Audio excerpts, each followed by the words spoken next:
And welcome back to the show. Well, there is a brand new Aussie horror film that we think that a lot of you out there are going to love. It is called Bliss of Evil, and we thought today we would get one of the guys from behind this film. He's a screenwriter, producer, and also has a role in the film as well. Corrie Hinschen, welcome to the program, mate. Thank you, and thank you for pronouncing my name right, David. Many people can't do it. Your first name or your surname? Both. You did it well, but you can. People say Corrie, which is correct as well, but I prefer Corrie. But yep. Yeah, it's a Danish German name, so that's why people don't get it. But it's cool. Now, mate, great that you got it first. Now, mate, tell us a little bit about Bliss of Evil, because I sat down and watched this film and absolutely loved it. So tell us a little bit about where the idea first came about for this film. So Josh directed the film. We produced it together. We wrote the film together. We've been mates for years, and he's done a few pilots and things like that in the past. And I have a kind of more academic background than him, but I've also delved into music. When I was much younger and better looking, I was in a lot of rock bands and heavy metal bands and things like that. And we were eating Korean one day at a Korean restaurant here in Brisbane. And I said to him, did I ever tell you the story of the time one of my bandmates tried to murder us all? And he was like, no. And I told him the story, and he said, we should make this into a movie. And I'm like, sure, let's do it, not knowing how hard it is to make a film. But we did it. So it's kind of loosely based on some things that happened to myself and Nate Collins, who composed the music for this film. He and I have been mates for forever, and we've been in and out of different heavy metal bands and alternative bands through the years, and we took a lot of experiences that happened to us. Now, one thing that happened in particular, where we had an ex-band member who didn't take the band breaking up all that well. So that's where the inspiration comes from. Yeah, that's a pretty horrific thing to go through. What was it like sitting down and kind of reliving that to write about it? It was because it was so long ago. He never, the guy that was in the band, he never attacked us physically, but it got quite close, and it was. These things happen. Yep. What are you going to do? It wasn't overly traumatic for me or anything like that. This happened probably, God, getting close to 15 years ago now, so it was all kind of water under the bridge, but it was just one of those things that came up in conversation, and we were like, this would make a really good, one location film. And then it turned out that our friend Lauren, who is the other producer on this film, she was executive producer, she had access to a music studio in Brisbane, where we shot pretty much 90% of the film takes place at this rehearsal studio / recording studio. And a lot of international bands have used it when they've toured here in Australia. And I know Grinspoon use it a lot, and Temper Trap, and you name an Australian band, they've used this studio for some kind of rehearsal, and we were lucky that Lauren had access to it. So we decided to just shoot the whole thing in this studio. And it all just kind of fell into place. It was meant to be. Yeah, as someone who's worked in the music industry a lot, I resonated a lot with this film. There were so many things in this film that was so natural, and one of my questions was actually going to be to you, have you worked in the music industry? But you've answered that already. One of the things that really shone through with this film that I thought was such a great thing to see on screen was the way women are often treated in the music industry or portrayed in the music industry. Was that something as well that you felt passionately about wanting to write about, but also used personal experience for that theme as well? Yeah, so I've when I was doing music, I was quite young, you know, late teens, early 20s, and I was approached by, I won't say who, but it was an LA-based management company that offered me this insane, like, recording deal and all these things, but I basically had to sign my soul away and completely change the type of music I would do, my persona, all these things.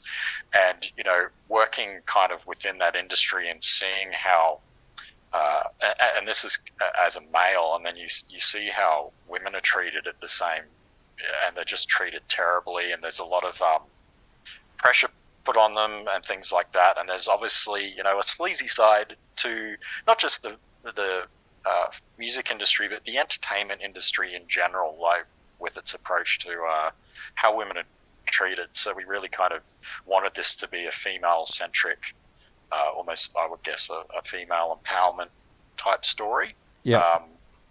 And we think we did that. We created some great female characters, particularly the lead character of Isla, played by Shani Tones, who, I'll be honest, if we didn't have her, this film wouldn't be anywhere near as good as it is. She carries most of this film on her shoulders, and she's amazing in it.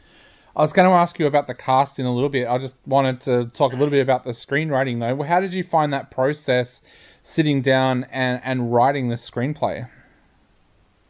Well, I don't know what... Everyone has their own way of writing, so Josh and I kind of would just write together, and he would send me stuff, and we've kind of got that relationship where we can tell each other, oh, this is crap, or whatever.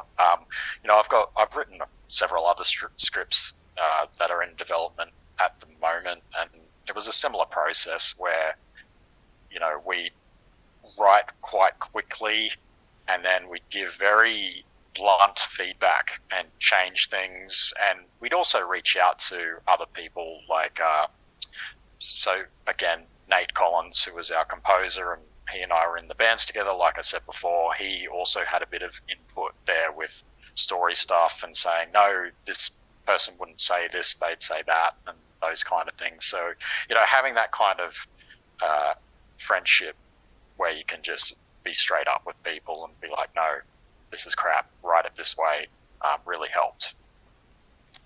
There are some amazing performances in this film as well. Like you said, you managed to put together an amazing cast led by Shani.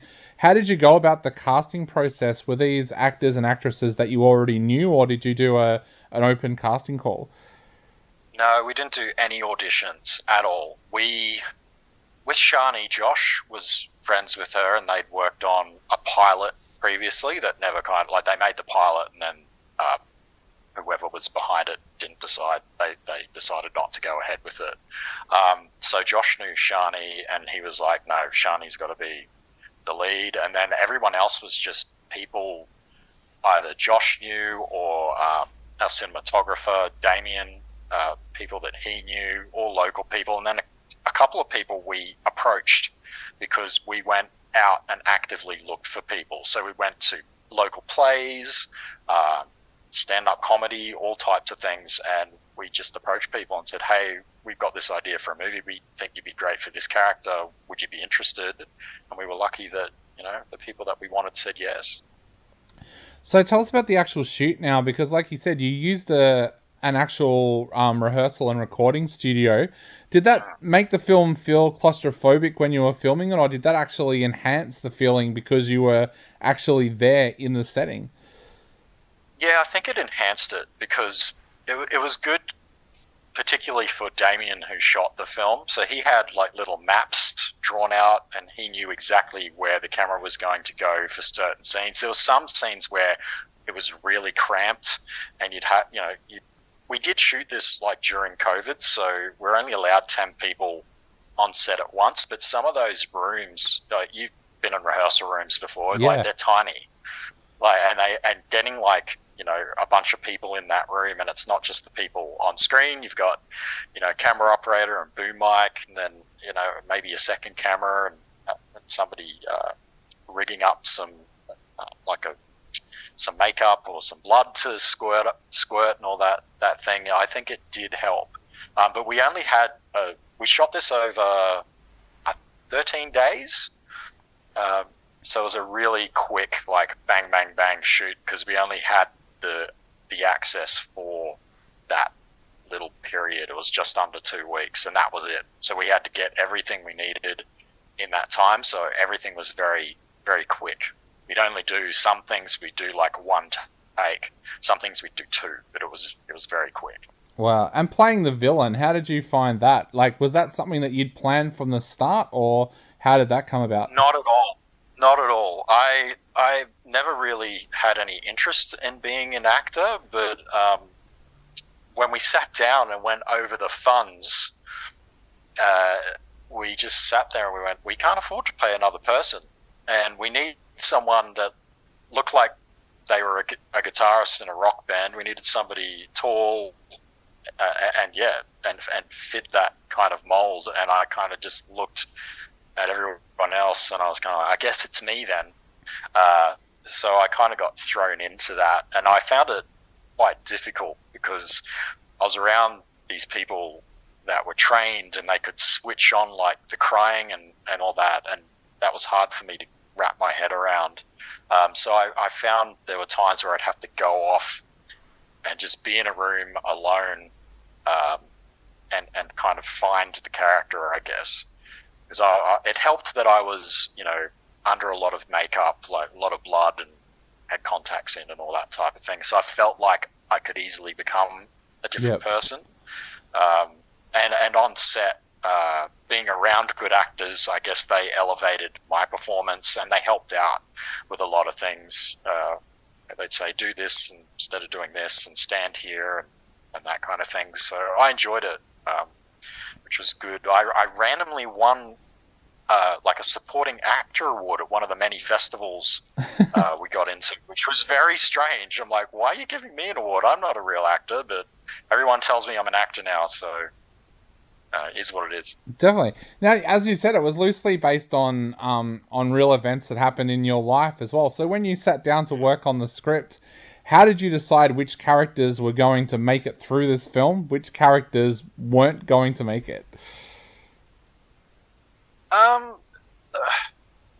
With like screenwriting, you kind of set up characters that are complete assholes. Yep. And you kind of expect those people to die, but then certain other people, we were like, nah, we can't have that person die that way, or that person needs to survive. And there was one character in particular, the only character that we really had a specific idea for was Courtney, the quote-unquote groupie character. We wanted her to be, I don't want to spoil the film too much, but Courtney is presented as, I guess, a bit of a bimbo, but she's not that at all.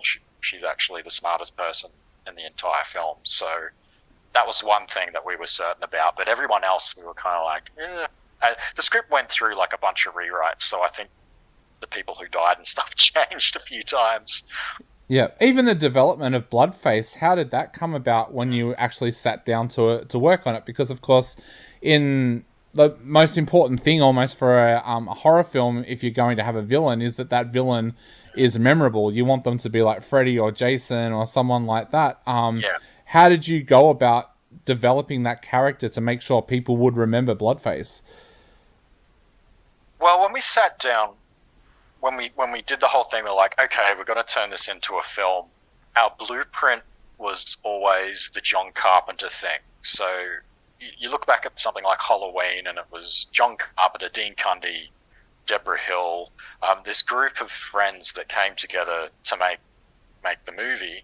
And a similar thing with Nick Castle, who played Michael Myers in the film. He wasn't an actor either. He was just one of the producers. So almost a very similar story. And a lot of people have, after watching the film, I know we've done several interviews, and a few like horror websites have kind of, I guess, compared Shani and myself to Laurie Strode and Michael Myers. But we really wanted to do a villain that wasn't just the, I guess, stabby kind. We wanted to give the villain an interesting backstory and have something behind it. Like, there's a scene in the film that we did, and we only did one take of it. I'm sure you know the scene I'm talking about. Happens about halfway through, where the killer kind of has this moment. Yep. And we did that on a whim. I ran it by Josh. There was only 3 of us in the room at that time. It was Josh, Damien, and myself. And I said, I've got this idea to give my character kind of a bit more weight. And we did it in one take. And I think that kind of really elevated the character. And when we were having talks, we were like, should the character have a mask or not? Because that tends to be the go-to.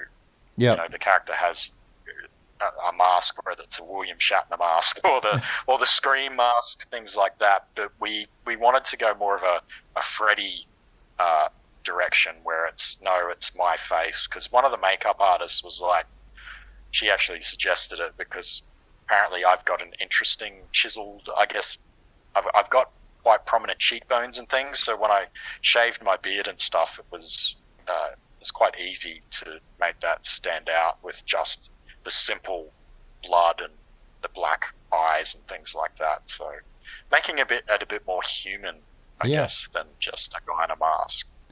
Awesome. So I guess the big question now is, if people want to sit down and watch Bliss of Evil, where can they see the film? And also, are you going to have a soundtrack for this film? Because this film is screaming out for a soundtrack. Yeah. Well, I've been trying to get Nathan back on the... I had this conversation with Nathan the other day. I'm like, where is the score? Why don't we have a soundtrack? So I keep pushing him to release it. I hope he does. Because, yeah, the film has done really well internationally at festivals. It's available on Blu-ray in the States. In Australia, it's on Amazon Prime, so you can watch it there. It's a rental at the moment, but I think with Amazon Prime, how it works, they're a rental for the first 6 to 9 months, and then it just ends up on the service. You can watch it there, and it's pretty cheap to rent. I think it's only about $3. Yep. And it's also going to be... Have you heard of Screenbox? Yes, yep. Yeah, so in the States, here we have Shudder. Shudder's made it here, but in America they have 2 major horror streaming services. There's Shudder and there's Screenbox. And Screenbox are going to be adding Bliss of Evil to their library within the next couple of months, from what I've heard. So...